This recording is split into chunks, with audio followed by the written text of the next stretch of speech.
Member for Vancouver-Fairview. Thank you, Honourable Speaker.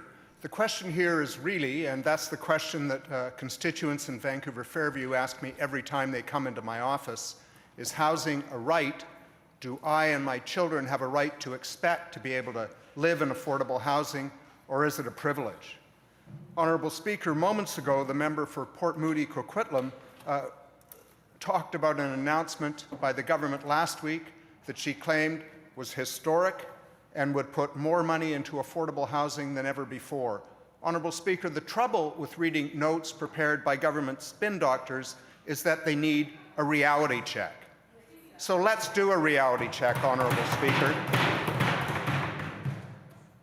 The $355 million over 5 years is down $63 million from the $418 that was part of the 2015 Housing Service Plan. As to historic, Honourable Speaker, we're talking about 400 units of affordable housing when, in fact, in the 80s and 90s, BC was building 1,000 to 1,500 social housing units per year. Honourable Speaker, the BC Nonprofit Housing Association says that we need to be adding 3,000 affordable units per year, and that we also need $190 million to maintain the existing 60,000 units at a safe and livable standard. Honourable Speaker, there's nothing historic or adequate about the government's announcement. It ranks, Honourable Speaker, with the failure to address the housing issue that has become the hallmark of this government.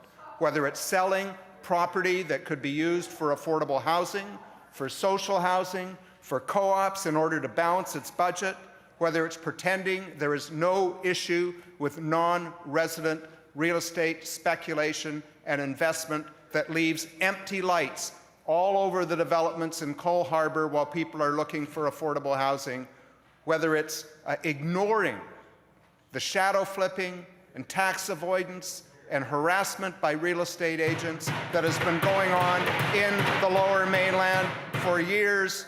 There is nothing in the record of this government that should give Lower Mainland residents or anyone in British Columbia confidence that they are addressing housing affordability. Honourable Speaker, I have residents in Fairview who tell me they feel targeted by real estate agents who harass them to make sales. Last week, Honourable Speaker, I spoke about a former constituent in Vancouver-Fairview in her 80s who was approached by a real estate agent saying, "I'd love to buy your house." Honourable Speaker, the agent even brought friends to say, "This house would be so perfect for you."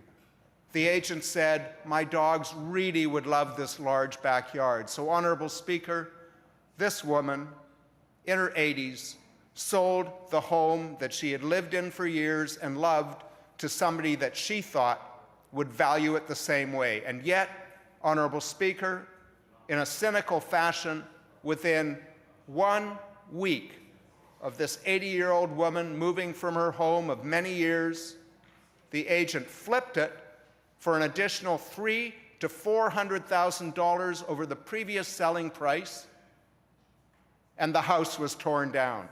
Honourable Speaker, we will not advance affordability by allowing a situation where realtors do not demonstrate or act in the interests of their clients, do not disclose their vested interest, whether it's allowed under the not adequate rules that we have now or simply a violation of those rules. Honourable Speaker, this government is late to the game, very late to the game.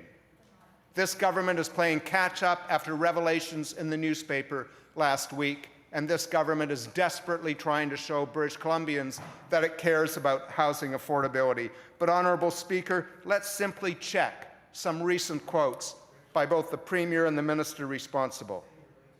Honourable Speaker, in July 2015, the Minister responsible for housing said that the province doesn't need to collect the statistics demanded by Vancouver, nor would the information it already gathers address the city's concern around property speculation and empty homes. Quote, "We've worked with the real estate guys for years and have got data on sales." And the Premier, "There are lots of great places to live. Fort St. John is booming. Honourable Speaker, I've lived in the North. It's a great place to live, but if you work in Vancouver, you want affordable housing in Vancouver. Thank you.